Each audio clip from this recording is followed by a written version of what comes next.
Nakatayo ako sa labas ng bahay ng aking kabataan sa bisperas ng Pasko. Suot ang aking coat na binili sa thrift store at dala ang isang bag na mukhang lumana. Bumukas ang pintuan sa harap bago pa man ako makakatok. Inihahayag ang aking ina, si Patricia, sa kanyang pinakamagandang damit pang pista. Ang kanyang ngiti ay mukhang pilit, ang uri na nakalaan para sa mga malayong kamag-anak o mga hindi inaasahang kapitbahay. "Dela, nakarating ka rin," sabi niya, lumalayo ng hindi yumayakap. Nasa sala na ang lahat. Si Maria kakagaling lang mula sa opisina. Pumasok ako na nagmamadali, inaayos ang aking sinadyang kupas na coat. Ang bahay ay bumabango ng kanela at mamahaling alak na may sariwang garland na nakasabit sa hagdan. Ang mga kamag-anak ay napupuno ang espasyo. Ang kanilang mga tinig ay lumilikha ng mainit na ugong na agad namang tumahimik ng ako, idumating. "Tingnan niyo kung sino ang dumating," tawag ng aking ama, si Robert, mula sa kanyang leather recliner, halos hindi tumitingin sa kanyang tablet. "Akala namin hindi ka makaka-time off sa bookstore." Lumapit si Aunt Caroline na may pamilyar na mukha ng pag-aalala, ang uri na kanyang inilaan para sa pagtalakay sa mga problema ng ibang tao. "Dela, mahal, nag-aalala kami sa iyo. Nabubuhay ng mag-isa sa maliit na apartment na iyon. Nagtatrabaho sa retail sa edad mo." Tumango ako ng walang emosyon, ginagampanan ng aking papel ng perpekto. Ang bookstore ay nananatiling abala. Nagpapasalamat ako na mayroon akong matatag na trabaho.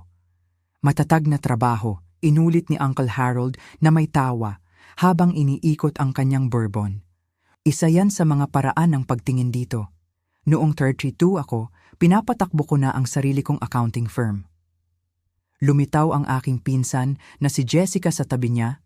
Ang kanyang tagumpay sa real estate ay kitang-kita sa bawat piraso ng designer jewelry na suot niya. Kung pag-uusapan ang tagumpay, hintayin niyo na lang marinig ang tungkol sa promotion ni Maria. 500,000 kada taon, may isip niyo ba? Akala ko pa naman kahanga-hanga ang aking mga komisyon. Bago pa man ako makasagot, ang tunog ng mga takong na tumatama sa kahoy ay nag-anunsyo ng pagpasok ni Maria. Sumilip siya sa silid na suot ang isang navy blue na suit na marahil ay mas mahal pa sa buwanang upa ng karamihan.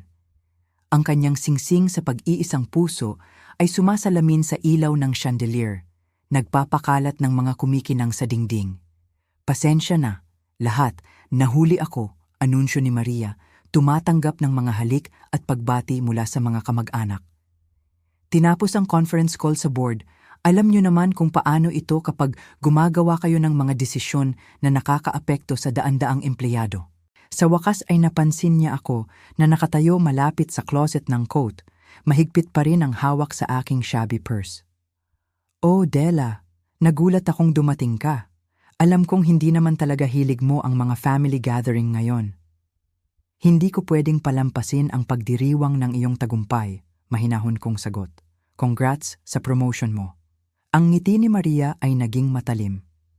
"Salamat. Kahanga-hanga ang nangyayari kapag nagtatakda ka ng totoong mga layunin at nagtatrabaho para sa mga ito. Si Brandon at ako ay naghahanap na ng mga bahay sa executive neighborhood."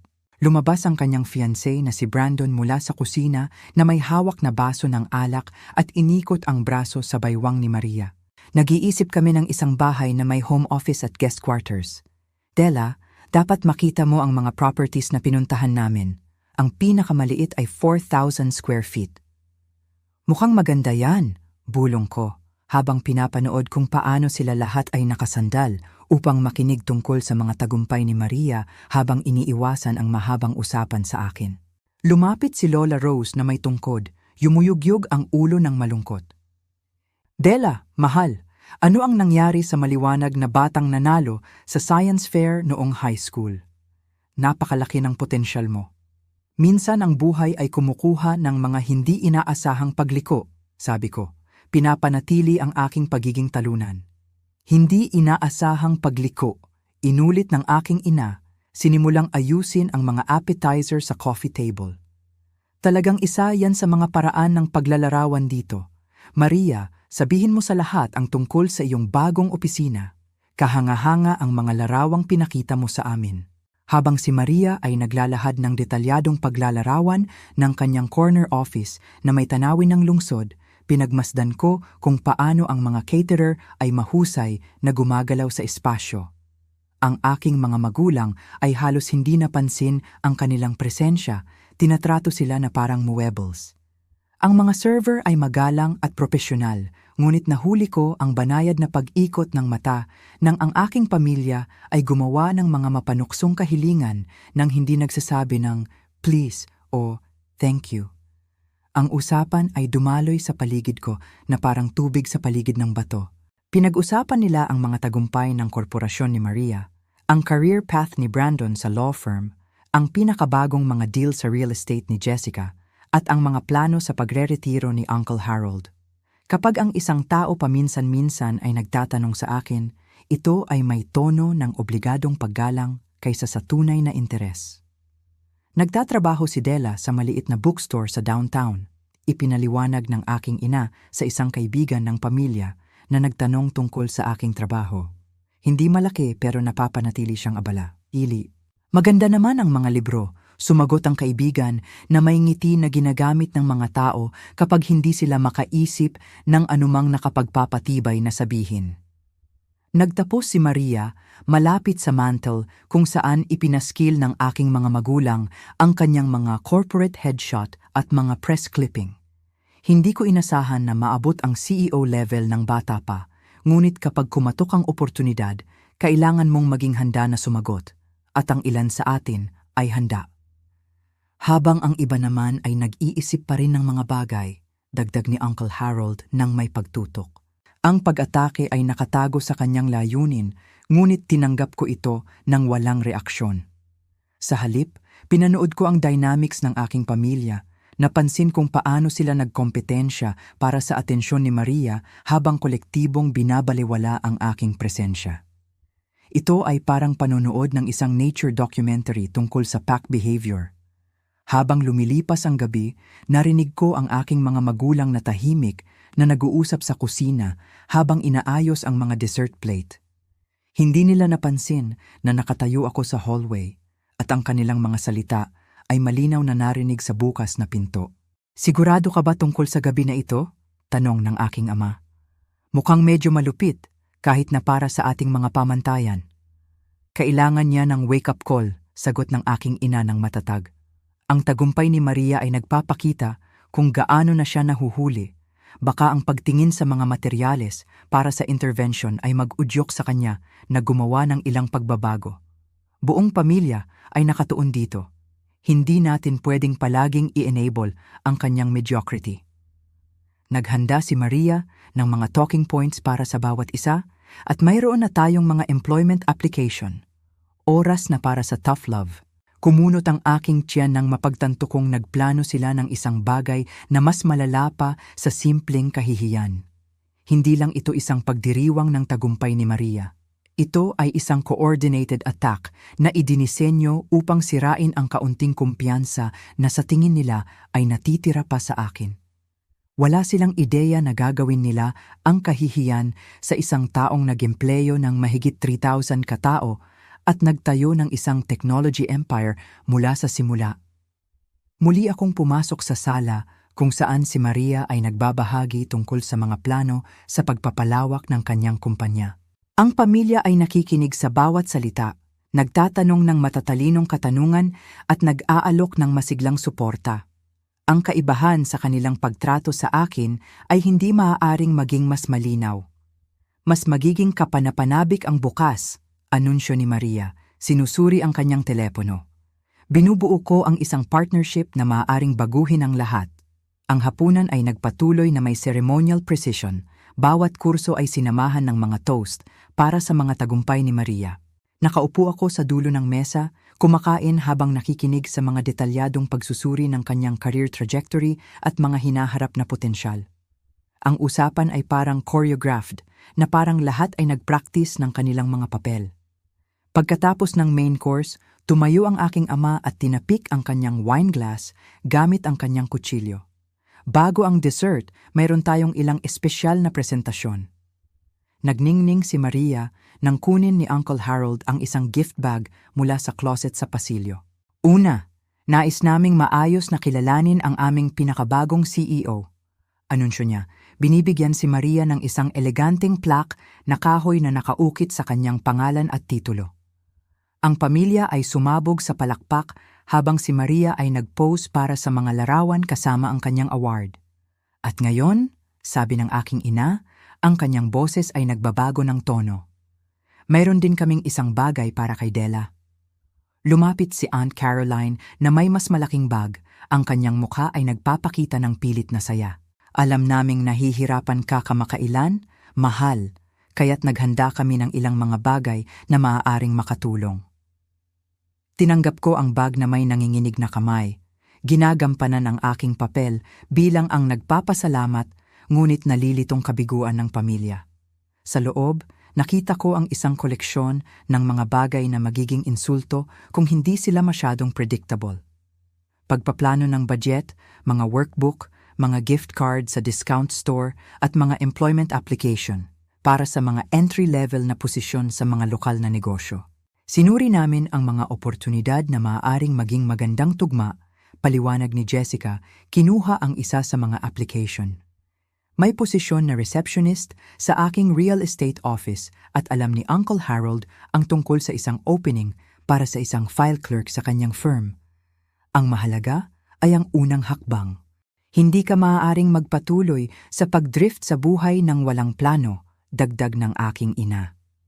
Sumandal si Maria, ang kanyang boses ay nagiging patronizing tone na malamang ay ginagamit niya sa mga empleyadong kulang sa performance. Sa totoo lang, marami na akong iniisip tungkol dito at meron akong proposal. Ang aking bagong posisyon ay may kasamang autoridad na kumuha ng isang executive assistant. Ang sahod ay hindi malaki, marahil 1,500,000 kada taon. Ngunit ito ay magbibigay sa iyo ng istruktura at layunin. Ang pamilya ay bumulong ng pag-apruba sa mapagbigay na alok na ito. Pinupuri ang kabaitan ni Maria at isinasaalang-alang ang kanyang kapatid na nahihirapan. Hinawakan ko ang gift bag, pinipilit ang luha sa aking mga mata upang makumpleto ang pagtatanghal. Iyon ay hindi ka panipaniwalang mapagbigay, bulong ko. Hindi ko alam ang sasabihin. Sabihin mong oo, sabi ni Uncle Harold. Nag-aalok sa iyo si Maria ng pagkakataong maging bahagi ng isang bagay na matagumpay sa halip na magtago sa iyong bookstore. Tumango ng malakas si Lola Rose. Sa aking panahon, ang pamilya ay tumutulong sa pamilya. Si Maria ay napakaganda dahil sa pag-iisip. Pag-iisip kung ano? Tanong ko, bagaman naghihinala ako na alam ko na. Well, mahal, patuloy ni Lola Rose. Hindi mo naman talaga na pagpapasahan ng pamilya. Habang si Maria ay bumubuo ng kanyang karera, ikaw ay kontento na sa minimum wage na trabaho at sa maliit na apartment na iyon. Oras na para tanggapin ang tulong mula sa mga taong mas nakakaalam. Umubo si Brandon at umupo ng maayos. Sa totoo lang, baka makatulong din ako. Ang aking law firm ay humahawak ng mga networking event at pwede kitang ipakilala sa ilang mga kontak. Kakailanganin mong pagbutihin ang iyong presentasyon, marahil ay i-update ang iyong wardrobe, ngunit maaaring may mga oportunidad para sa isang taong handang magsimula sa ibaba. Ang kanyang mga mata ay nanatili sa akin sa paraang nagpapalipad ng balahibo sa aking balat at napagtanto kong ang kanyang alok ay may kasamang implikasyon na walang kinalaman sa propesyonal na networking. Ang timeline ay perpekto, patuloy ni Maria, hindi alintana ang mga hindi naaangkop na undertones ng kanyang fiancé. Nagsisimula ako sa aking bagong tungkulin sa Enero 2 at kakailanganin ko ng assistant kaagad. Maaari mong ibigay ang iyong notice sa bookstore pagkatapos ng mga piyesta opisyal. Kinuha ng aking ama ang kanyang telepono at nagsimulang mag-type. Ginagawa ko ang mga tala ng mga mungkahi ng lahat. Dapat tayong lumikha ng isang action plan na may mga tiyak na deadline at accountability measures.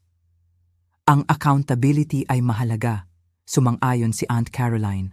Hindi natin pwedeng hayaan ang emosyon na malampasan ang mga praktikal na desisyon. Kailangan ni Della ng istruktura, hindi simpatiya. Habang pinag-uusapan nila ang aking kinabukasan na parang ako ay isang proyekto na kailangang pamahalaan, napansin ko kung paano nagbago ang kanilang wika.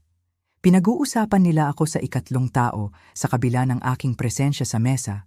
Binabawasan ako sa isang problema na nangangailangan ng kanilang kolektibong solusyon. Mayroon bang isinasaalang-alang kung ano ang gusto ni Della? Mahinahon kong tanong. Ang tanong ay tila nagulat sa kanila na parang hindi nila inaasahan na makikilahok ako sa pagpaplano ng sarili kong buhay. Ang gusto mo at ang kailangan mo ay dalawang magkaibang bagay, sagot ng aking ina ng matatag. Minsan ang pamilya ay kailangang gumawa ng mahihirap na desisyon para sa mas malaking kabutihan. Mas malaking kabutihan, inulit ko, sinusubukan ang parirala. Umupo si Maria, inilagay ang kanyang wine glass at ginamit ang kanyang corporate executive posture. Tingnan mo, alam kong nakakalula ito. Ngunit ang mga taong matagumpay ay napapalibutan ng iba pang mga taong matagumpay. Naging isolated ka na masyado, gumagawa ng mga desisyon batay sa limitadong pananaw. Limitadong pananaw, eko ko. Eksakto, sumingit si Uncle Harold. Nag-iisip ka ng maliit dahil ang iyong mundo ay naging maliit.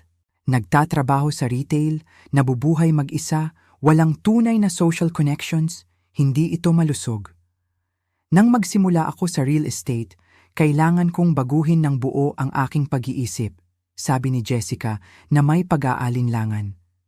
Itigil ang pag-iisip tulad ng isang mamimili at simula ng pag-iisip tulad ng isang may-ari ng negosyo. Kailangan mo ang parehong uri ng pagbabago. Anong uri ng pagbabago? Tanong ko. Harapin ang katotohanan, sabi ng aking ama nang walang pag-aalinlangan. 32 taong gulang ka at walang maipapakita. Walang career advancement, walang makabuluhang relasyon, walang assets na maaaring banggitin. Nag-aalok sa iyo si Maria ng isang lifeline. Ang silid ay naging tahimik habang ang kanyang mga salita ay lumulutang sa hangin. Tumingin ako sa paligid ng mesa sa mga mukha na mula sa pagkaawa hanggang sa pagkainis, lahat ay nagkakaisa sa kanilang katiyakan na nauunawaan nila ang aking buhay nang higit pa kaysa sa akin. May isang bagay pa, sabi ni Maria, ang kanyang boses ay nagiging tono ng isang tao na malapit nang maghatid ng partikular na magandang balita.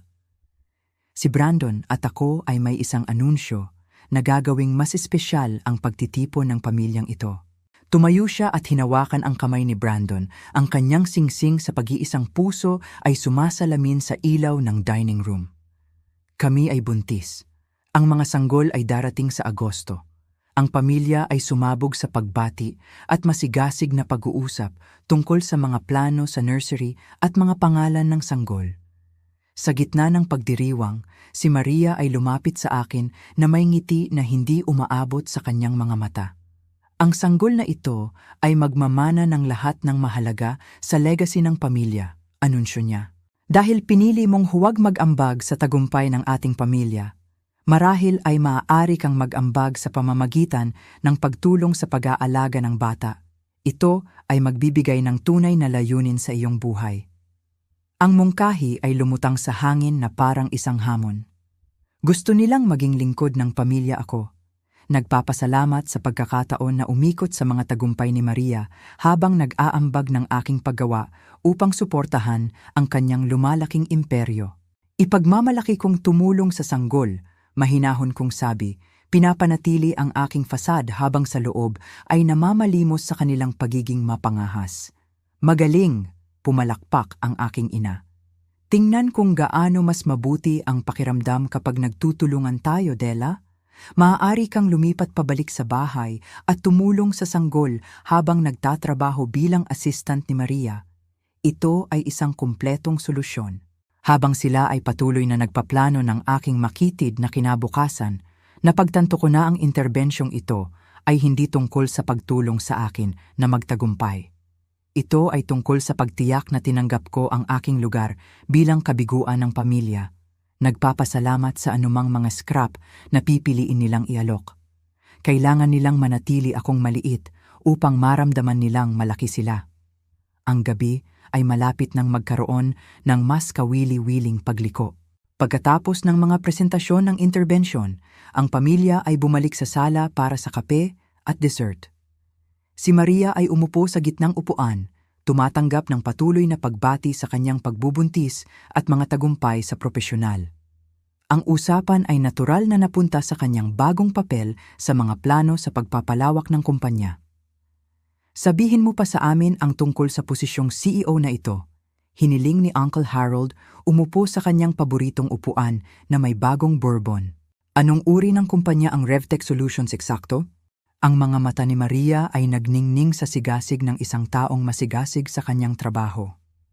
Kami ay isang teknolohiya consulting firm na nag-specialize sa data analytics at software implementation para sa malalaking korporasyon.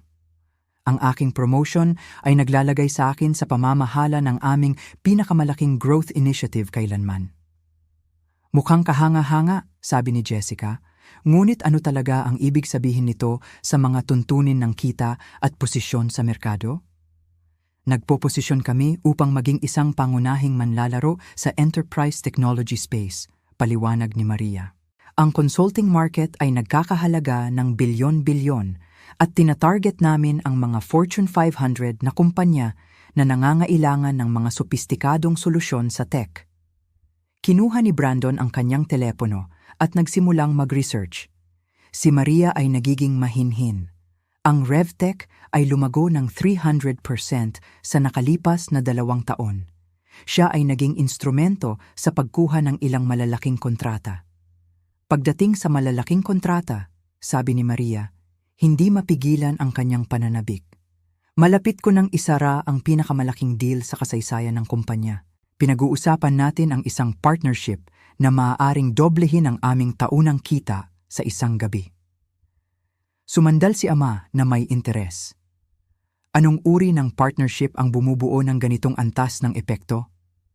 Isang higanteng teknolohiya ang gustong gamitin ang aming mga serbisyo para sa isang malaking overhaul ng infrastruktura, sagot ni Maria. Ang kontrata ay nagkakahalaga ng milyon-milyon at ang kliyente ay partikular na humiling sa akin na hawakan ang relasyon. Naglagay si Aunt Caroline ng kanyang tasa ng kape na may mahinang kalansing. Anong kumpanya ang makikilala natin?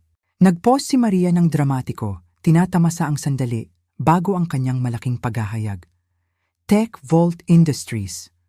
Ang pangalan ay tumama sa silid na parang maliit na pagsabog. Lahat ay nagsimulang magsalita ng sabay-sabay, nagpapahayag ng pagkamangha at nagtatanong. Kahit si Lola Rose ay umupo ng tuwid sa kanyang upuan. Tech Vault Industries, inulit ni Uncle Harold, agad na tinatype ang pangalan sa kanyang telepono. Diyos ko, Maria, ang kanilang market valuation ay higit sa $1 billion. Talagang 1.2 billion, itinama ni Maria na may malinaw na pagmamalaki. Sila ay isa sa mga pinakamatagumpay na kumpanya sa teknolohiya sa bansa at pinili nila ang RevTech bilang eksklusibong partner nila sa pagkonsulta. Mahinang humuni si Jessica. Nakabasa ako ng mga artikulo tungkol sa Tech Vault. Sila ay lubos na mapili tungkol sa mga relasyon sa negosyo. Paano mo nagawa na makuha ang kanilang atensyon? Professional networking at reputasyon, paliwanag ni Maria. Kumakalat ang salita sa tech industry kapag naghahatid ka ng mahusay na mga resulta. Ang koponan ng Tech Vault ay partikular na lumapit sa amin dahil sa mga proyektong aking pinamahalaan. Si Brandon ay nagpatuloy sa pag-research sa kanyang telepono, nagbabasa mula sa iba't ibang mga publication ng negosyo. Makinig dito. Ang Tech Vault Industries, na binuo 8 taon na ang nakalipas, ay nag-specialize sa proprietary software solutions para sa mga kliyente ng enterprise. Ang taunang kita ay lumalagpas sa 400 milyon. Ang punong tanggapan ay nasa downtown Chicago na may mga subsidiary office sa buong bansa. 400 milyon sa taunang kita, inulit ng aking ama, malinaw na humanga. Maria, ang partnership na ito ay maaaring magbago sa iyong buong career trajectory. Iyan mismo ang iniisip ko, sumang-ayon si Maria. Ang may-ari ng Tech Vault ay kilalang pribado, ngunit ang executive team na aking nakatrabaho ay tinatrato ako na parang kapantay. Nakikita nila ang talento kapag nakikita nila ito. Ako ay tahimik na umupo sa aking sulok na upuan, umiinom ng kape, at sinisipsip ang bawat salita. Hindi nila alam na pinag-uusapan nila ang aking kumpanya, ang aking mga empleyado, ang aking mga daloy ng kita. Ang ironiya ay halos hindi na makayanan. Ano ang alam mo tungkol sa pamumuno ng Tech Vault? Tanong ni Aunt Caroline. Ang mga billion-dollar companies na ito ay karaniwang may kamanghamanghang mga kwento ng pinagmulan. Nagbasa si Brandon mula sa kanyang screen. Ang nagtatag at pangunahing may-ari ay nananatiling anonymous, ngunit inilalarawan sila ng mga business publication bilang isang visionary entrepreneur na nagtayo ng kumpanya mula sa wala. Karamihan sa mga artikulo ay nakatuon sa mga makabagong solusyon at kultura ng kumpanya ng Tech Vault sa halip ng mga personal na detalye tungkol sa pamumuno. Ang anonymous ownership ay isang smart move, sabi ni Uncle Harold. Pinapanatili nito ang focus sa mga resulta ng negosyo sa halip na celebrity status. Nirerespeto ko ang approach na yon. Malakas na tumango si Maria.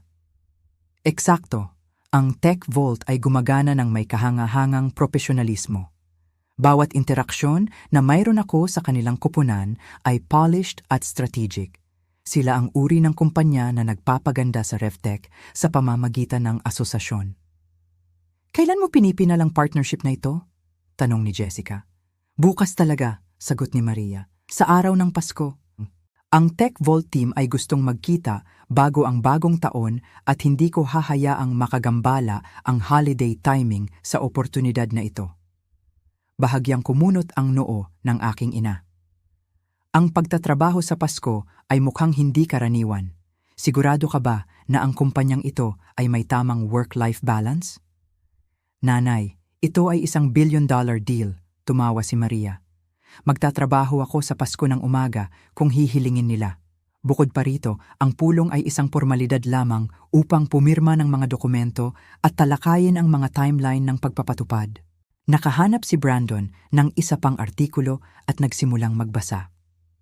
Ang Tech Vault Industries ay nagpapanatili ng mga subsidiary operations sa mahigit 40 estado, kabilang ang mga retail partnership at mga programa sa community investment. Ang kumpanya ay nagbigay ng milyon-milyon sa mga inisyatibo sa literacy at mga programa sa teknolohiyang pang-edukasyon. Ang philanthropy ay karaniwang isang magandang senyales, komento ni Lola Rose. Ang mga kumpanyang nagbibigay pabalik sa mga komunidad ay kadalasang mga ethical na business partners. Iyon ang pinaka-interesado sa akin noong mga negosasyon natin, sabi ni Maria. Ang mga kinatawan ng Tech Vault ay nagtanong ng mga detalyadong tanong tungkol sa community involvement at employee treatment ng RevTech. Hindi lang sila interesado sa mga kita. Tumawa si Uncle Harold. Smart business practice, ang mga ethical na partnership ay nagpapababa ng legal risks at lumilikha ng mas mahusay na long-term relationships.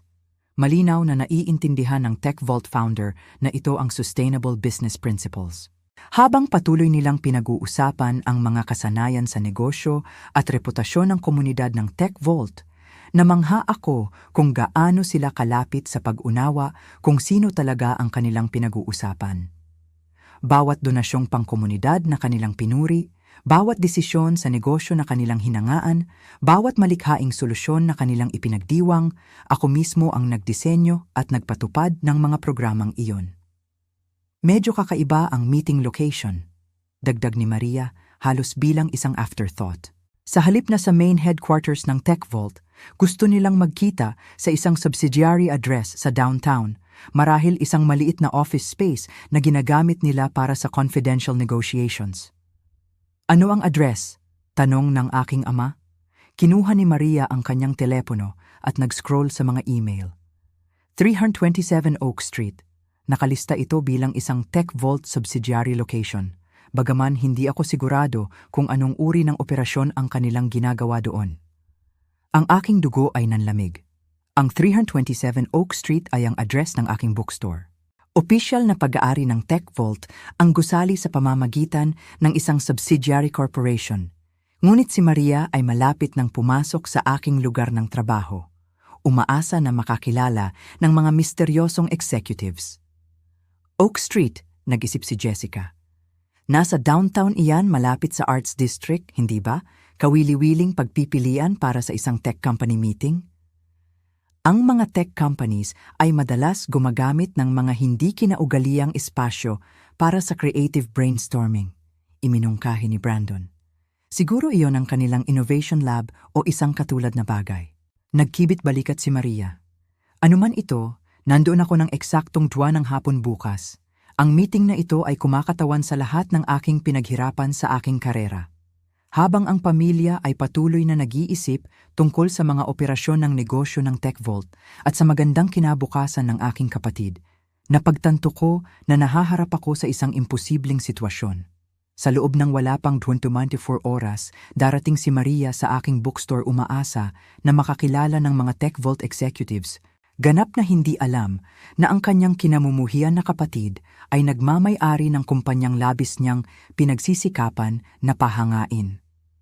Ang gabi ay naging mas komplikado. Ang pagkahumaling ng pamilya sa TechVault Industries ay nagbunga ng isang impromptu research session. Isinaksak ni Brandon ang kanyang laptop sa screen ng telebisyon at hindi nagtagal. Lahat ay nagtipon sa paligid, nanonood ng website ng kumpanya at mga balita. Pinanood ko mula sa aking peripheral na posisyon habang dinidiskarte nila ang bawat pampublikong detalye tungkol sa aking negosyo. Tingnan ang employee satisfaction rating na ito, itinuro ni Jessica ang screen. 97% positive reviews sa mga employment website. Siguradong may kahangahangang management ang TechVault. Ang average employee tenure ay 8 taon at nag-aalok sila ng profit sharing, unlimited vacation at comprehensive healthcare. Hindi lang ito isang matagumpay na kumpanya, ito ay isang model employer, sabi ni Uncle Harold. Inayos ang kanyang salamin upang basahin ang mas maliit na teksto. Malinaw na nauunawaan ng founder na ang pamumuhunan sa mga tao ay lumilikha ng mas mahusay na mga resulta ng negosyo, napansin ng aking ama. Smart Leadership Philosophy. Sumandal si Maria, pinag-aaralan ang isang press release tungkol sa pinakabagong software launch ng TechVault. Nagtataka na ako tungkol sa kanilang decision-making process. Bawat interaksyon na naranasan ko ay nagpapahiwatig ng isang taong may pambihirang atensyon sa detalye at long-term strategic thinking. Anong uri ng mga interaksyon? Tanong ni Aunt Caroline. Ang mga negosasyon sa kontrata ay hindi karaniwang masusi, paliwanag ni Maria. Karamihan sa mga kumpanya ay nakatuon sa mga deliverables at timeline. Ngunit ang koponan ng TechVault ay nagtanong ng mga detalyadong tanong tungkol sa kultura ng kumpanya ng RevTech, mga programa sa pagpapaunlad ng empleyado at mga partnership sa komunidad. Nag-scroll si Brandon sa isang bagong pahina na nagpapakita ng history ng charitable giving ng TechVault. Nag-donate sila ng mahigit $15 million sa mga educational programs sa nakalipas na 3 taon. Tingnan ang listahan ng mga recipient organizations na ito. Habang binabasa niya ang mga benepisyaryo, tumaas ang rate ng puso ko. Ilang organisasyon sa listahan ang nakatanggap ng pondo sa pamamagitan ng mga programa na personal kong idinisenyo, kasama na ang Literacy Initiative sa aking sariling bookstore. Ang Riverside Literacy Project, sabi ni Brandon. Ang Riverside Library Foundation, ang Downtown Chicago Food Bank, ang Prairie Elementary School Technology Program, ang Oakwood Community Center After School Program. Iyon ay mga lokal na organisasyon, napansin ng aking ina. Siguradong may malakas na koneksyon ang may-ari ng TechVault sa Chicago area. Sumilip si Lola Rose sa screen. Nakakatuwa iyon. Masyadong maraming mayayamang tao ang nakakalimutan ang kanilang sariling mga komunidad kapag nakamit na nila ang tagumpay. Heto ang isang nakaka-interes na artikulo, sabi ni Jessica, kinokontrol ang laptop. Noong nakaraang taon ay naglathala ang Business Weekly ng isang profile na nagpapalagay tungkol sa anonymous founder ng TechVault. Basahin ito, analista. Nagsimula siyang magbasa ng malakas. Inilalarawan ng mga industry source ang pamumuno ng TechVault bilang methodical, innovative at intensely private.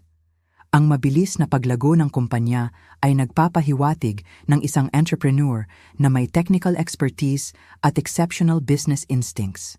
Maraming kakumpetensya ang sumubok na kunin ang founder ng TechVault sa pamamagitan ng mga intermediary, ngunit lahat ng paglapit ay magalang na tinanggihan. Ang loyalty ay bihira sa tech industry, komento ni Uncle Harold. Karamihan sa mga matagumpay na entrepreneur ay lumilipat sa pagitan ng mga venture o nagbebenta sa mas malalaking korporasyon. Ang founder ng TechVault ay tila nakatuon sa pagbuo ng isang bagay na pangmatagalan. Kinuha ni Maria ang kanyang sariling telepono at binuksan ang TechVault LinkedIn profile. Ang mga post ng kumpanya ay nakatuon sa mga tagumpay ng empleyado at community impact sa halip na self-promotion. Napakaiba sa karamihan ng corporate social media strategies. Paano ang mga larawan ng leadership? Tanong ng aking ama. Karamihan sa mga kumpanya ay nagpapakita ng kanilang executive team. Nag-navigate si Brandon sa TechVault sa about page na nagtatampok ng mga larawan ng mga department head at senior manager. Ngunit kapansin-pansin na iniiwasan ang anumang mga imahe ng pangunahing may-ari. Mga profile lamang ng staff para sa mga regional director at project manager, ang founder ay nananatiling ganap na anonymous. Smart move, sabi ni Jessica. Ang pag-iwas sa personal publicity ay nagpapahintulot sa pokus sa mga resulta ng negosyo. Masyadong maraming entrepreneur ang nagiging celebrity at nawawala ang pananaw sa aktwal na performance ng kumpanya. Habang patuloy nilang ginagalugad ang digital presence ng TechVault, napansin ko kung paano ang kanilang pananaliksik ay patuloy na umiikot sa community involvement at employee treatment.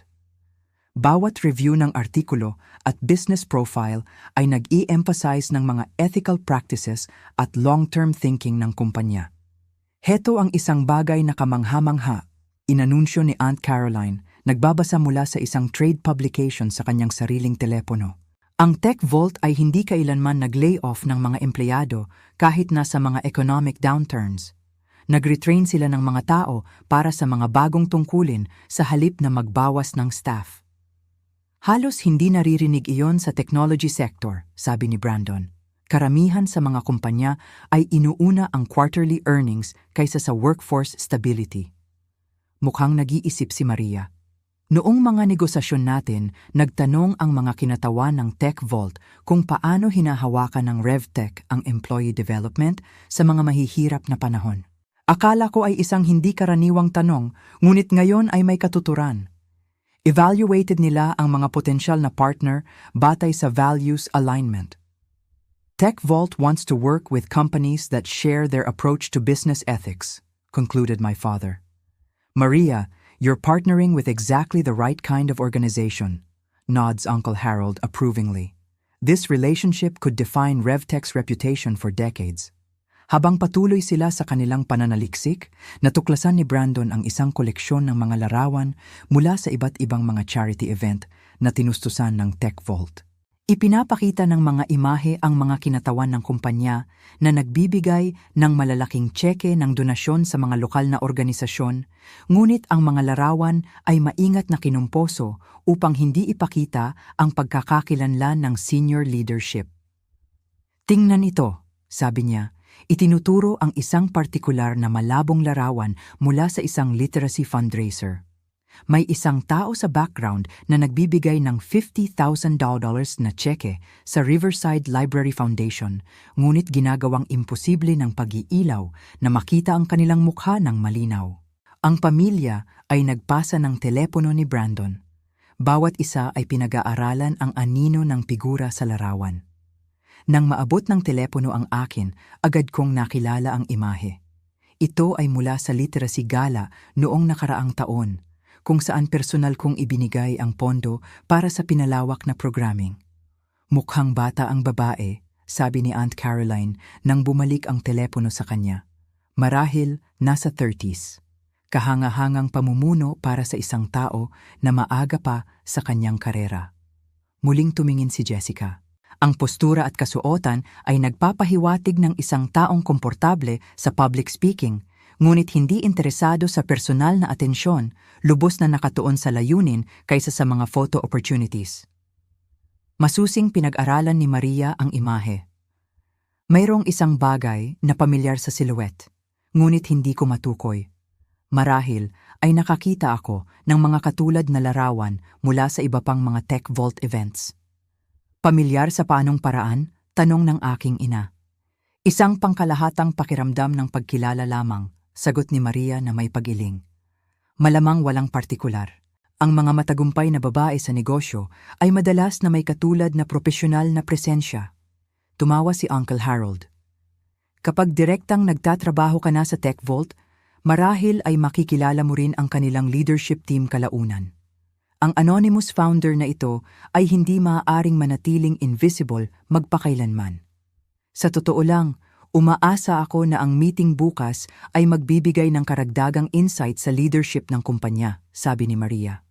Ang mga major partnerships ay karaniwang kinabibilangan ng mga senior executives kahit na ang founder ay nananatiling pribado.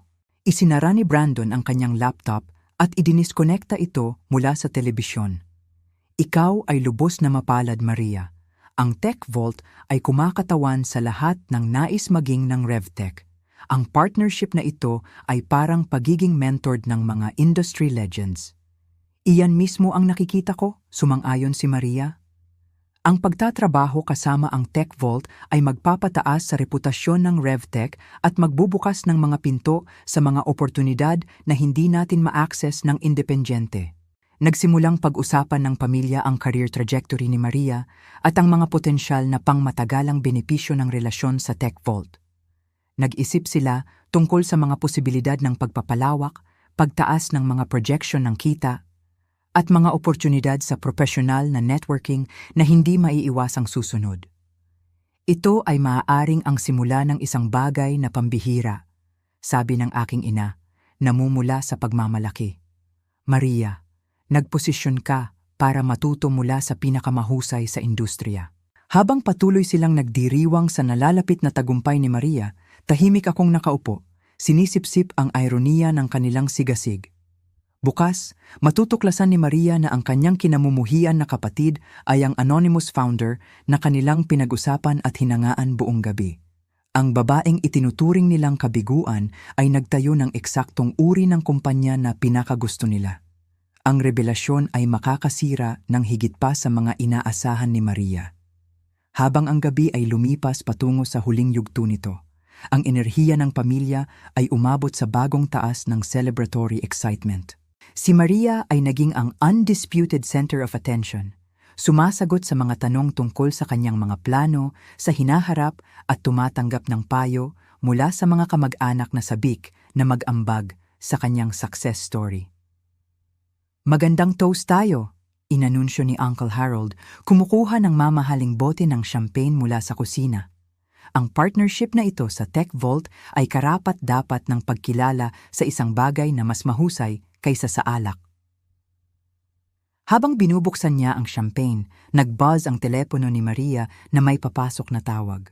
Mabilis niyang tiningnan ang screen at agad na tumuwid sa kanyang upuan. Tech Vault ito, inanunsyo niya sa buong silid. Kailangan kong kunin ito ng pribado. Lumabas siya sa hallway, iniwan ng pamilya na nag-iisip tungkol sa layunin ng tawag. Pinilit kong marinig ang mga bahagi ng pag-uusap, ngunit masyadong mahina ang salita ni Maria para malinaw na marinig. Nang bumalik siya pagkatapos ng 10 minuto, ang kanyang ekspresyon ay pinaghalong pananabik at bahagyang pagkalito. Okay ba lahat? Tanong ni Brandon. Higit pa sa okay, sagot ni Maria, bagaman ang kanyang tono ay nagpapahiwatig ng ilang kawalan ng katiyakan. Si Sarah Chen, Executive Coordinator ng Tech Vault.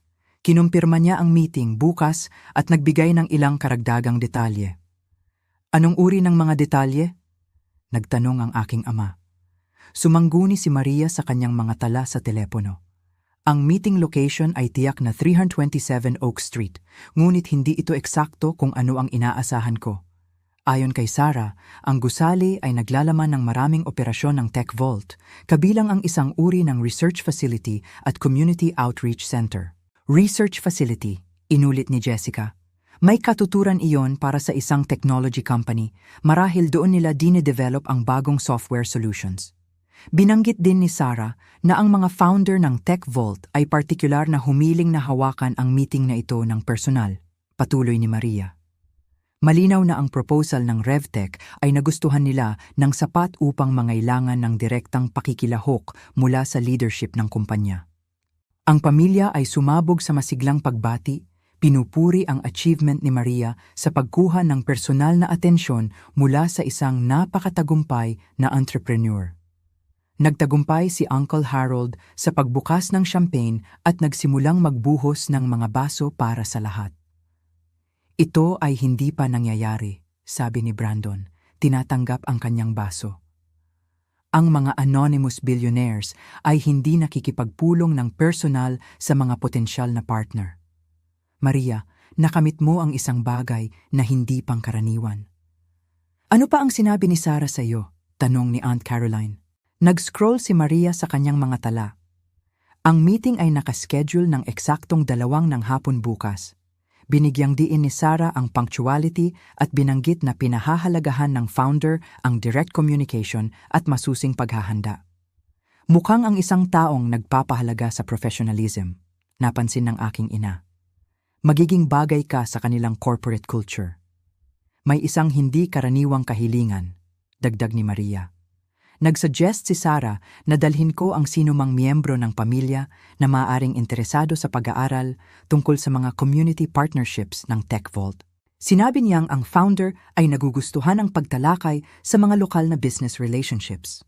Nagtaas ng kilay si Uncle Harold. Ang pagdadala ng pamilya sa isang business meeting ay hindi karaniwan. Ngunit kung sila ay tunay na interesado sa mga koneksyon sa komunidad, maaari itong ipakita ang local roots ng RevTech. Pupunta ba tayo? Tanong ni Jessica ng sabik. Gusto kong makilala ang isang taong nagtayo ng billion-dollar company mula sa simula. Pinag-isipan ni Maria ang mungkahi. Particular na binanggit ni Sarah na pinahahalagahan ng founder ang authentic relationships kaysa sa mga formal na business presentations. Ang pagkakaroon ng suporta ng pamilya ay maaaring aktwal na magpalakas sa ating partnership proposal. Saan eksakto ang meeting location na ito? Tanong ng aking ama. Dapat nating i-coordinate ang transportasyon at oras ng pagdating. 327 Oak Street, inulit ni Maria. Nasa Arts District yan, malapit sa maliit na bookstore kung saan nagtatrabaho si Della. Sa totoo lang, marahil ay maginhawa iyan para sa iyo, Della. Maaari mo kaming ipakilala sa neighborhood at marahil ay ipakita mo rin kami sa paligid bago ang meeting. Nagbigti ang aking lalamunan nang mapagtanto ko ang lumalaking sitwasyon. Gusto ni Maria na gabayan ko ang pamilya patungo sa sarili kong negosyo para sa isang meeting kasama ang aking sarili. Ang ironiya ay nagiging halos hindi kayang tiisin. Magiging masaya akong tumulong sa mga direksyon, nakakayanan kong sabihin.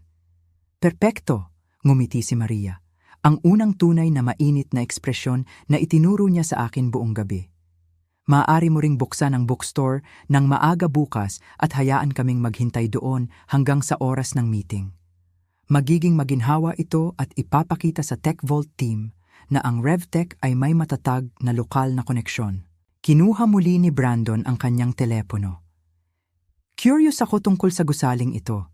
Tingnan natin kung makakahanap ako ng karagdagang impormasyon tungkol sa mga operasyon ng Tech Vault doon. Nagsaliksik siya ng ilang minuto habang ang pamilya ay patuloy na nagtoast sa tagumpay ni Maria. Nang tumingin siya pataas, ang kanyang ekspresyon ay nagpakita ng banayad na pagkalito. Ito ay kawili-wili, sabi niya. Ang registration ng gusali ay naglilista ng Tech Vault Industries bilang pangunahing may-ari, ngunit ang mga pampublikong tala ay nagpapakita na ito ay gumagana bilang isang bookstore at community center. Napaka hindi karaniwan para sa isang technology company. Marahil ay ginagamit nila ang mga retail operations bilang mga research facility, iminungkahi ni Jessica. Ang ilang mga kumpanya ay sumusubok ng mga bagong teknolohiya sa mga totoong kapaligiran bago ang mas malawak na pagpapatupad. Tumango ng may pag-iisip si Maria. Iyon ang magpapaliwanag kung bakit sila interesado sa mga community partnerships. Ang direktang interaksyon sa mga lokal na negosyo at customer ay nagbibigay ng mahalagang market research. Della, sabi ni Uncle Harold, lumiliko patungo sa akin. Nagtatrabaho ka sa lugar na iyon. Nakapansin ka ba ng anumang hindi karaniwang tech installations o research activities sa mga kalapit na negosyo? Umiling ako ng maingat. Ang neighborhood ay medyo tradisyonal. Karamihan sa mga negosyo ay nakatuon sa arts, crafts at mga lokal na serbisyo. Walang mukhang partikular na high-tech. Well, bukas makukuha natin ang mga sagot sa lahat ng ating mga tanong, sabi ng aking ina, itinaas ang kanyang champagne glass. Para sa tagumpay ni Maria at sa simula ng isang kapanapanabik na bagong kabanata. Ang pamilya ay nag-toast ng masigasig habang ako ay nahihirapan sa lumalaking pagiging komplikado ng aking sitwasyon. Sa wala pang 18 oras, kailangan kong ibunyag ang aking pagkakakilanlan sa mga taong gumugol ng gabi sa pagtrato sa akin bilang isang kaso ng kawanggawa habang sabay na ipinagdiriwang ang kanilang paggalang sa kumpanya na aking itinayo. Nag-buzz muli ang telepono ni Maria. Sa pagkakataong ito ay may text message. Binasa niya ito ng mabilis at malapad na ngumiti. Si Sarah ay nagkumpirma lamang na ang meeting bukas ay magsasama ng isang komprehensibong tour ng mga lokal na operasyon ng Tech Vault. Inanunsyo niya na ang founder ay gustong ipakita ang kanilang commitment sa community investment at long-term business relationships. Isang personal tour mula sa isang bilyonaryong entrepreneur na mangha si Lola Rose. Maria, ito ay nagiging mas malaki pa kaysa sa isang simpleng business meeting. Alam ko, sagot ni Maria, ang kanyang pananabik ay halos hindi mapigilan. Binanggit ni Sarah na ang founder ay bihirang maglaan ng oras para sa mahahabang diskusyon sa mga potensyal na partner. Ito ay kumakatawan sa isang antas ng interes na maaaring baguhin ang buong hinaharap ng RevTech. Habang ang pamilya ay patuloy na nagdiriwang at nagpaplano para sa kamanghamanghang pagkakataon, bukas humingi ako ng paumanhin upang pumunta sa banyo at sa wakas ay pinayagan ko ang aking sarili na iproseso ang surreal na sitwasyon na aking nilikha. Bukas, ibubunyag ko na ang kabiguan ng pamilya na kanilang pinagsilbihan ay nagmamay-ari ng kumpanyang pinakagusto nilang respetuhin. Ang itsura sa kanilang mga mukha ay magiging sulit sa bawat sandali ng pagtatanghal ngayong gabi. Dumating ang umaga ng Pasko, kulay abo at malamig na may simula ng pagbagsak ng niyebe habang nagtipo ng aking pamilya sa bahay ng aking mga magulang para sa agahan. Bago ang Tech Vault meeting, sa kabila ng holiday conversation na ganap na nakatuon sa appointment ni Maria sa hapon at ang mga potensyal na implikasyon para sa kanyang karera. Halos hindi ako nakatulog kagabi, pag-amin ni Maria, inaayos ang kanyang maingat na piniling navy blue suit. Maaaring baguhin ng meeting na ito ang lahat. Mukha kang perpekto, sinigurado siya ng aking ina. Professional, ngunit approachable. Eksakto ang impresyon na gusto mong gawin sa isang potensyal na business partner. Tinapik ni Brandon ang kanyang kurbata at tiningnan ang kanyang relo. Dapat tayong umalis ng 1:30 upang matiyak ang isang punctual na pagdating. Ang mga unang impresyon ay lubos na mahalaga sa mga matagumpay na entrepreneur. Napagpasyahan ng pamilya na dumalo sa meeting bilang isang pagpapakita ng suporta para kay Maria, na ipinoposisyon ang kanilang sarili bilang ebidensya ng matatag na lokal na koneksyon at mga halaga ng pamilya ng RevTech. Lahat ay nagsusuot ng kanilang pinakamahusay na damit at nagdadala ng mga notebook para sa detalyadong obserbasyon tungkol sa mga operasyon ng Tech Vault. Della, plano mo pa rin bang makipagkita sa amin sa bookstore? Tanong ni Uncle Harold. Kakailanganin natin ng taong pamilyar sa neighborhood upang matulungan tayong mag-navigate. Pupunta ako doon ng maaga upang matiyak na handa ang lahat. Sagot ko, nahihirapang panatilihing steady ang aking boses. Sa 1:15, pinanood ko mula sa bintana ng aking bookstore habang ang mga kotse ng aking pamilya ay huminto sa labas.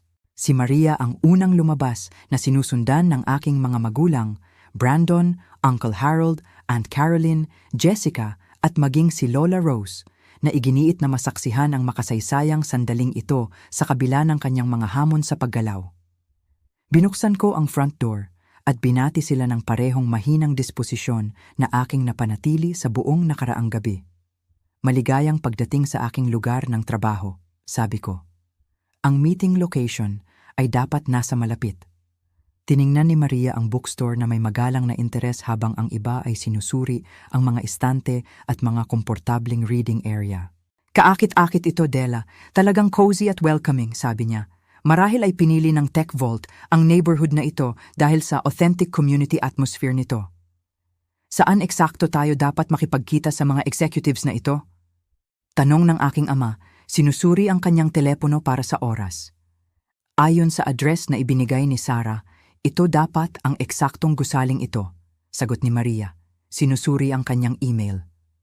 327 Oak Street. Ngunit hindi ako nakakakita ng anumang malinaw na pasukan sa mga technology facilities. Huminga ako ng malalim. Alam na dumating na ang sandali upang simulan ang aking paghahayag. Sa totoo lang, maaaring may isang bagay na kailangan ninyong makita, sabi ko. Naglakad ako patungo sa likurang sulok ng bookstore at pinindot ang isang nakatagong pindutan na nakatago sa likod ng isang hilera ng mga klasikong volume ng literatura. Isang bahagi ng bookshelf ang bumukas, nagpapakita ng isang modernong pintuang salamin na humahantong sa isang sopistikadong espasyo ng opisina sa likod. Ano iyon? Huminga ng malakas si Jessica. Mga executive office, sagot ko. Simpleng paglakad sa nakatagong pasukan. Sinundan ako ng pamilya sa isang sleek conference room na nilagyan ng cutting-edge technology, mga bintanang salamin mula sa sahig hanggang kisame na nakatanaw sa lungsod at mga dingding na nagpapakita ng mga parangal at sertipikasyon ng Tech Vault Industries. Isang malaking kurbadong desk ang nangingibabaw sa dulo ng espasyo na may maraming computer monitor na nagpapakita ng real-time business analytics at market data. Ito ay hindi kapani-paniwala, bulong ni Brandon nakatingin sa sopistikadong setup. Nag-build ang Tech Vault ng executive facilities sa likod ng bookstore facade, brilliant security strategy. Malapit na lumapit si Maria sa desk area na parang pumapasok sa sagradong espasyo. Ang atensyon sa detalye ay hindi pangkaraniwan.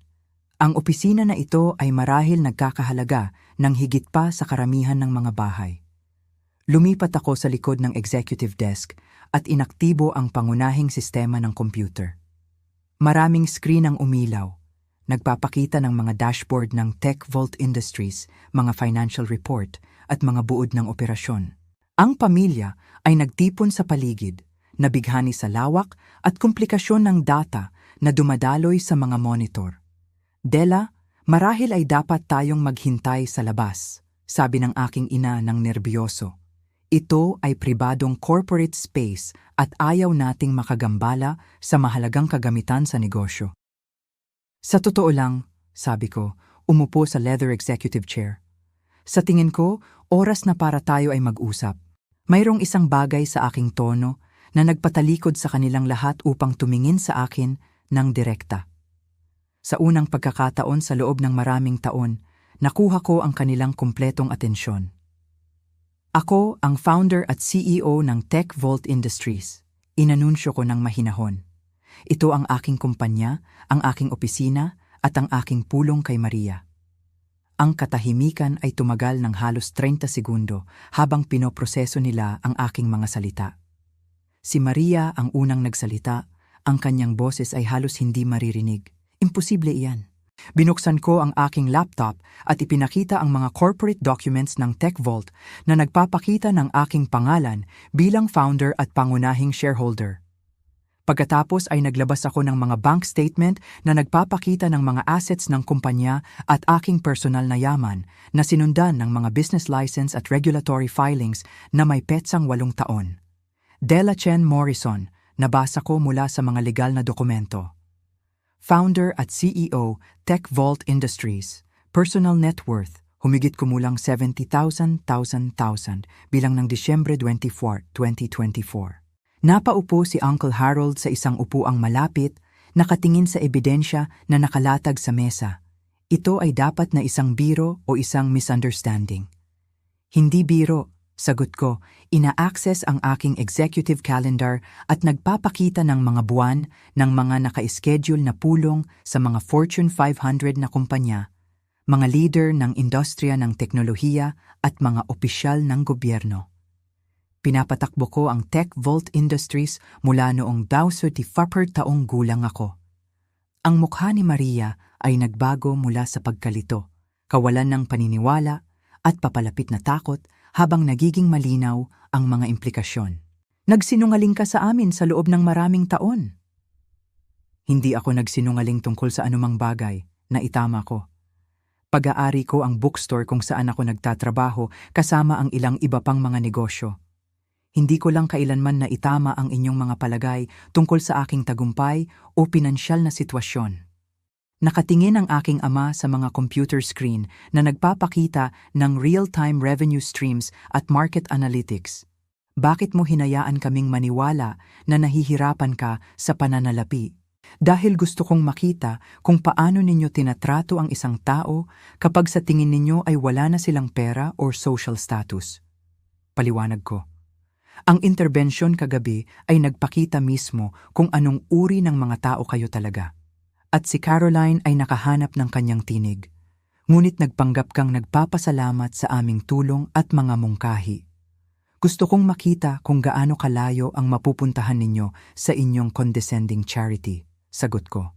Ang mga employment applications, ang mga budget planning books, ang alok ni Maria na kunin ako bilang kanyang minimum wage assistant, lahat iyon ay medyo nagpapakita.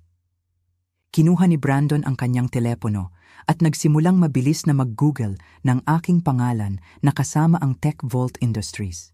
Sa loob ng ilang sandali, nakahanap siya ng mga artikulo sa negosyo na nagtatampok ng aking kumpanya at mga tagumpay bagaman karamihan sa mga larawan ay nagpapakita sa akin mula sa malayo o sa mga grupo kung saan mahirap ang individual na pagkakakilanlan.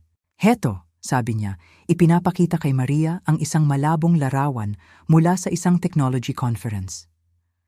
Ang babaeng ito na nagbibigay ng keynote speech tungkol sa innovation leadership, ito ay talagang si Della.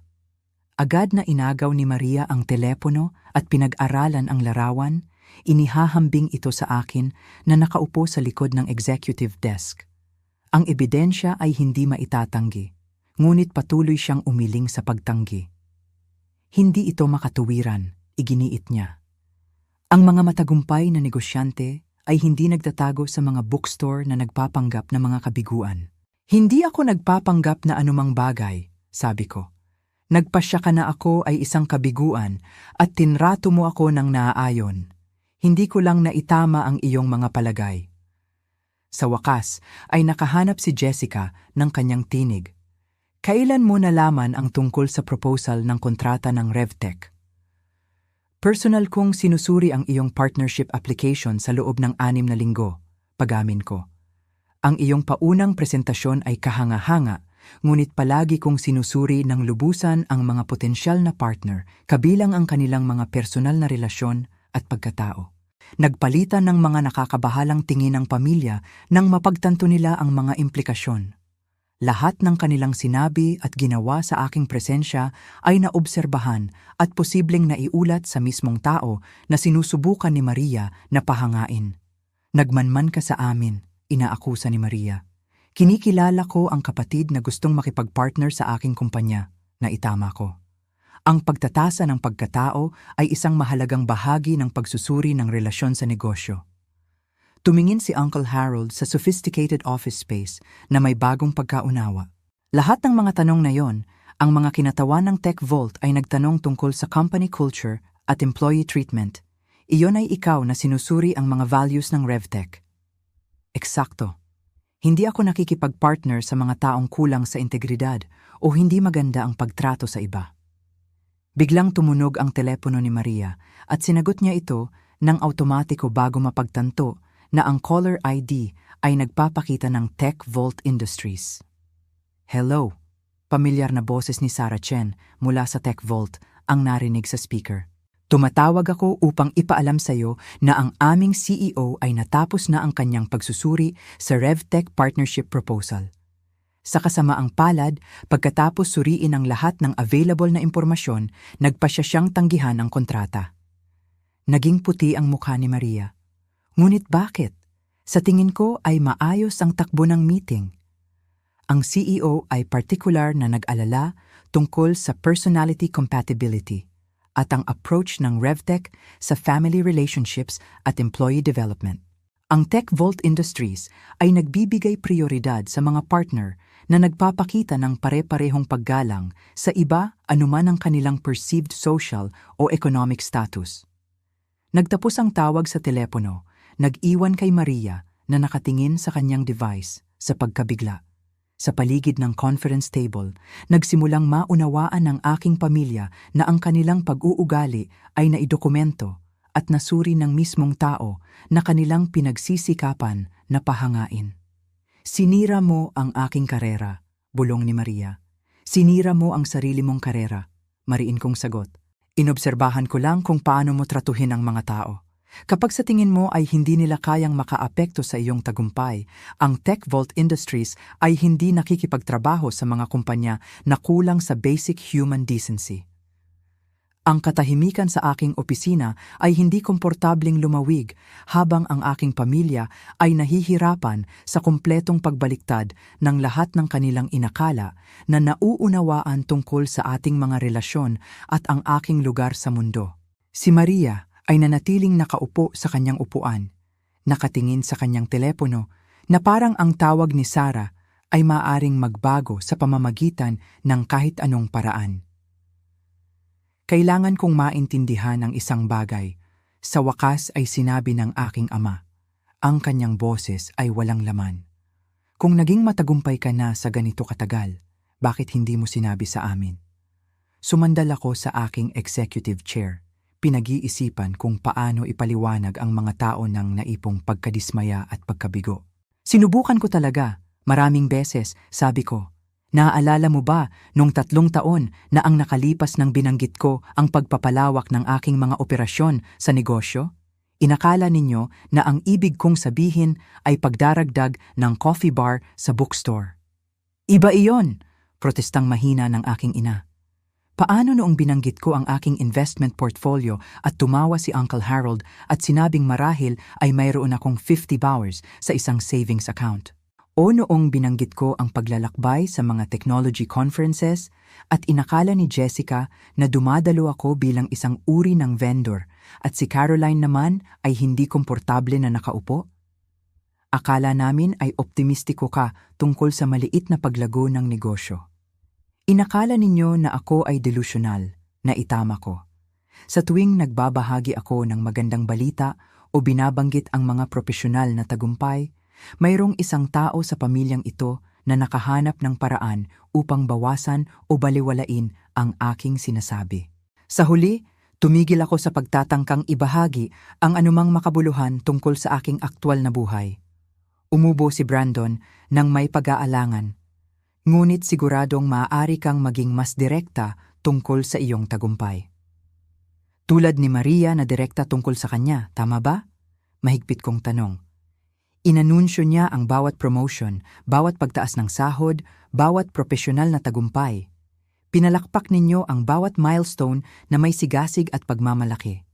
Nang ibinahagi ko ang katulad na impormasyon, tinrato ninyo ito na parang pantasya o delusyon. Tumingin muli si Uncle Harold sa sophisticated office space. Sa wakas ay nagsimulang maunawaan ang laki ng kanyang nakikita. Ito ay kumakatawan sa maraming taon ng trabaho at malaking pamumuhunan sa pananalapi. Itinayo mo ang lahat ng ito habang iniisip namin na halos hindi ka nabubuhay. Itinayo ko ito habang aktibo ninyong pinipigilan ako sa pagbabahagi ng aking mga tagumpay, paglilinaw ko. May pagkakaiba sa pagitan ng privacy at ang sistematikong pagiging hindi pinapansin. Biglang tumingin si Maria mula sa kanyang telepono. Ang kanyang ekspresyon ay nagbago mula sa pagkabigla tungo sa galit. Sinadya mong sabotahe ang aking karera dahil sa ilang maliit na pagkamuhi sa pamilya.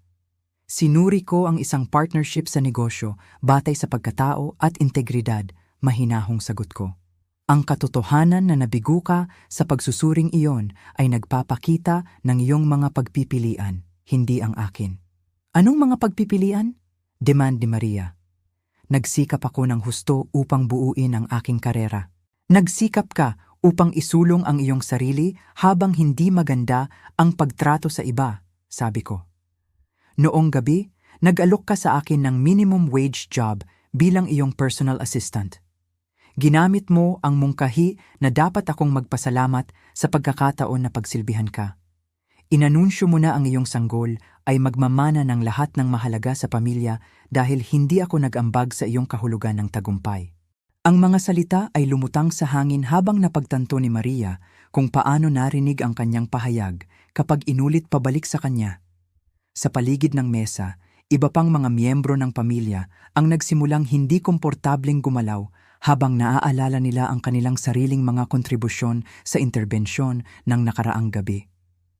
Sinusubukan naming tulungan ka, sabi ni Lola Rose nang mahinahon. Sinusubukan ninyong pasayahin ang inyong sarili, sagot ko, bagaman ang aking tono ay nanatiling mahinahon kapag nakikipag-usap sa kanya. Ang pagtulong ay mangangailangan ng pagtatanong kung ano ang kailangan ko o gusto ko. Sa halip, kayo ang nagpasya kung ano ang aking mga problema at ipinataw ang inyong mga solusyon nang hindi ako kinukonsulta. Hinimas ng aking ama ang kanyang mga templo, mukhang mas matanda kaysa noong nakaraang gabi. Ano ang mangyayari ngayon? Paano tayo lilipat mula dito? Nakasalalay iyan kung kaya ninyong tratuhin ako ng parehong respeto na ipinakita ninyo kay Maria noong naniniwala kayong matagumpay siya, sabi ko. Napatunayan ng kagabi na ang inyong pagmamahal sa pamilya ay kondisyonal sa perceived social status. Nahanap muli ni Jessica ang kanyang tinig. Ngunit mahal ka namin, Della. Lagi ka naming minahal. Mahal mo ang ideya ng pagpasok ko sa iyong kahulugan ng mga katanggap-tanggap na tungkulin sa pamilya na itama ko. Ganap kang handang gawin akong kahihiyan sa publiko at planuhin ang aking buong kinabukasan nang walang input ko dahil naniniwala kang wala akong kakayahang lumaban. Maaari mo ba kaming patawarin? Tanong ng aking ina, nagsisimulang tumulo ang mga luha sa kanyang mga mata. Pinag-aralan ko ang kanyang mukha, naghahanap ng tunay na pagsisisi sa halip na simpleng pagsisisi sa pagkahuli sa kanilang kalupitan. Ang pagpapatawad ay nangangailangan ng pagkilala sa kung ano talaga ang nangyari at pangako sa ibang pag-uugali sa hinaharap. Ano ang magiging hitsura nito? Tanong ni Uncle Harold. Ito ay nangangahulugan ng pagtrato sa mga tao ng may dignidad anuman ang kanilang mga titulo sa trabaho, balanse sa bangko o social status. Paliwanag ko, ito ay nangangahulugan ng pagkilala na ang halaga ay hindi tinutukoy ng sahod o mga profesional na tagumpay. Si Brandon ay hindi karaniwang tahimik mula ng ang paghahayag, ngunit ngayon ay nagsalita siya ng nag-aalangan. Tungkol sa mga networking opportunities na binanggit ko kagabi, ay ganap na hindi naaangkop natapos ko. Ang iyong mga mungkahi ay walang kinalaman sa pag-unlad ng profesional at lahat ng kinalaman sa pagsasamantala sa isang taong sa tingin mo ay mahina at nagpapasalamat. Namula ang kanyang mukha nang mapagtanto niyang ang kanyang pag-uugali ay naobserbahan at nasuri ng isang taong may kakayahang panagutin siya. Nanghihinayang ako. Mali iyon. Ang mga paghingi ng paumanhin ay makahulugan kapag sinusundan sila ng nagbago na pag-uugali, sagot ko. Tumingin si Maria mula sa kanyang telepono. Ang kanyang galit ay nagsisimulang magbago tungo sa isang bagay na halos pag-unawa.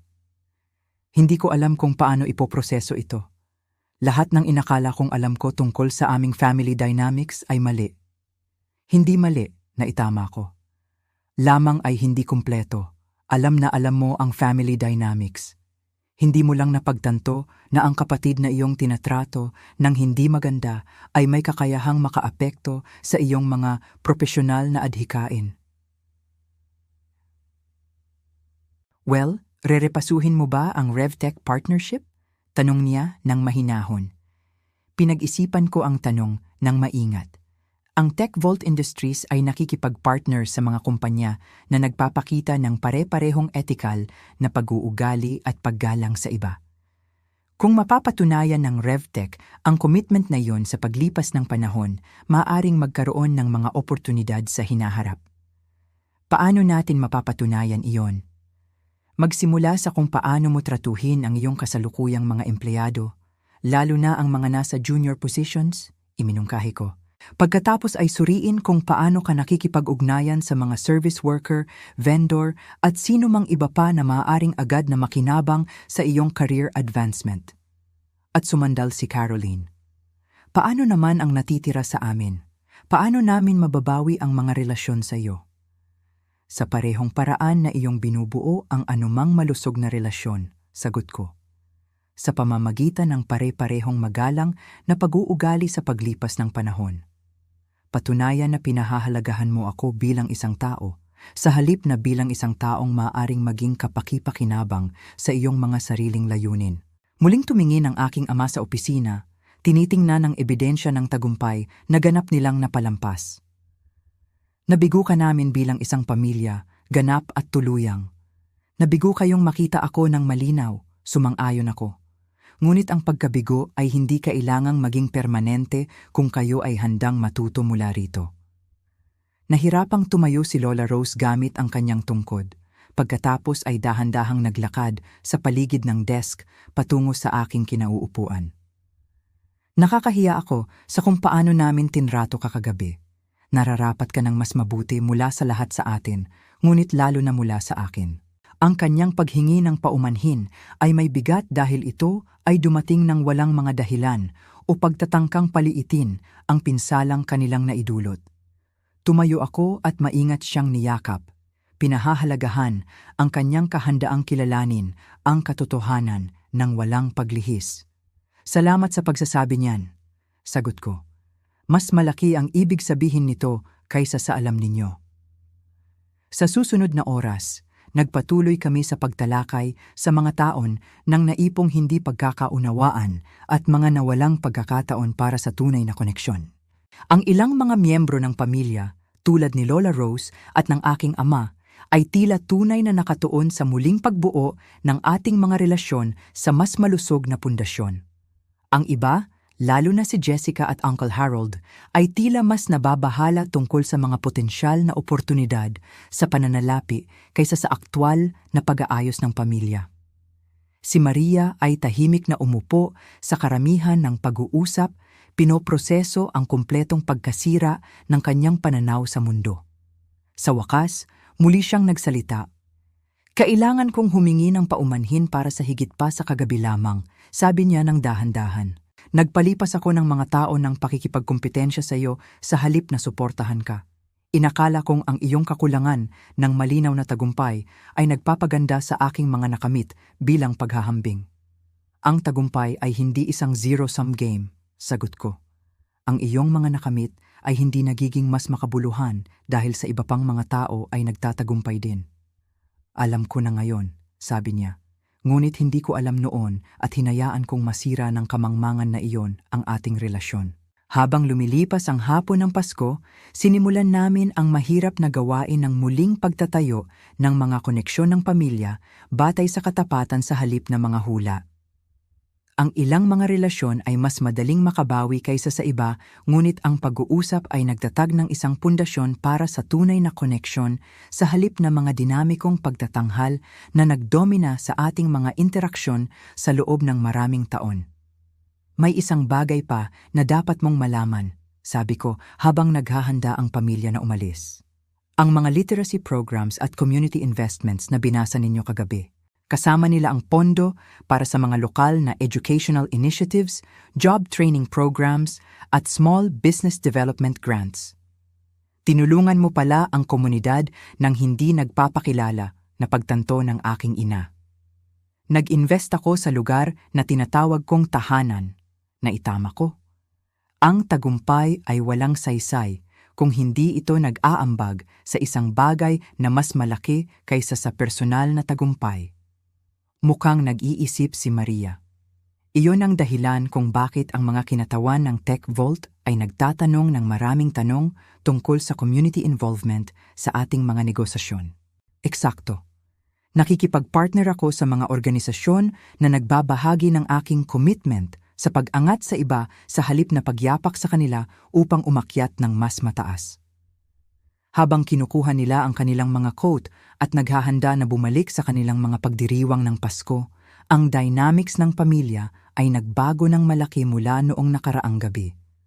Sa halip na tratuhin ako bilang isang kaso ng kawanggawa na nangangailangan ng kanilang interbensyon, ngayon ay nilapitan nila ako ng uri ng paggalang na palagi nilang ipinakita sa mga tagumpay ni Maria. Ngunit higit sa lahat, nagsimula silang maunawaan na ang tunay na tagumpay ay kinabibilangan ng kung paano mo tinatrato ang iba kapag naniniwala kang hindi nila maaapektuhan ang iyong buhay.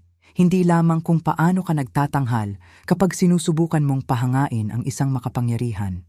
Habang hinahatid ko sila sa pinto, napag-isipan ko ang kakaibang kasiyahan sa panonood ng mga taong humaharap sa mga kahihinatnan ng kanilang sariling mga pagpipilian sa karakter. Si Maria ay nawalan ng isang profesional na oportunidad hindi dahil ako ay mapaghiganti, kundi dahil ipinakita niya ang mga halaga na hindi tugma sa etikal na business partnership. Ang gabi ay nagturo din sa akin ng isang bagay na mahalaga, na mayroon akong higit na kapangyarihan kaysa sa aking napagtanto upang humingi ng mas mahusay na pagtrato mula sa mga taong nagsasabing mahal nila ako. Ang pagtatakda ng mga hangganan at pagpapanatili ng mga pamantayan ay hindi malupit. Kinakailangan ito para sa malusog na relasyon. Habang sinisigurado ko ang bookstore at bumalik sa aking opisina, naramdaman ko ang mas magaan kaysa sa loob ng maraming taon. Ang katotohanan ay sa wakas ay nakikita, at anumang relasyon na makaligtas sa paghahayag na ito ay itatayo sa matatag na pundasyon sa halip na mga maling hula. Minsan, ang pinakamalaking regalo na maaari mong ibigay sa isang tao ay ang pagkakataon na makita ang kanilang sarili ng malinaw at piliin kung sino sila magiging susunod. Bago kayo umalis, gusto kong marinig ang inyong mga saloobin. Nagkaroon na ba kayo ng pagkakataong magtakda ng mga hangganan sa mga miyembro ng pamilya na iba ang pakikitungo sa inyo batay sa inyong perceived success o status? Paano sa tingin ninyo dapat hawakan ng mga tao ang mga sitwasyon kung saan ang mga miyembro ng pamilya ay nagpapakita ng kanilang tunay na pagkatao sa mahihirap na panahon? Mangyaring ibahagi ang inyong mga karanasan sa mga komento sa ibaba at huwag kalimutang i-like ang video na ito kung nakita ninyong makabuluhan ang kwento ni Della. Mag-subscribe para sa mas maraming kwento tungkol sa family dynamics, personal growth at paghahanap ng iyong lakas sa mga challenging relationships. Ibahagi ito sa isang taong maaaring kailanganing marinig na ang kanilang halaga ay hindi tinutukoy ng mga opinyon ng ibang tao. Salamat sa pakikinig sa paglalakbay ni Della, at sana ang inyong mga piyesta ay mapuno ng tunay na pagmamahal at respeto mula sa mga taong pinakamahalaga sa inyong buhay.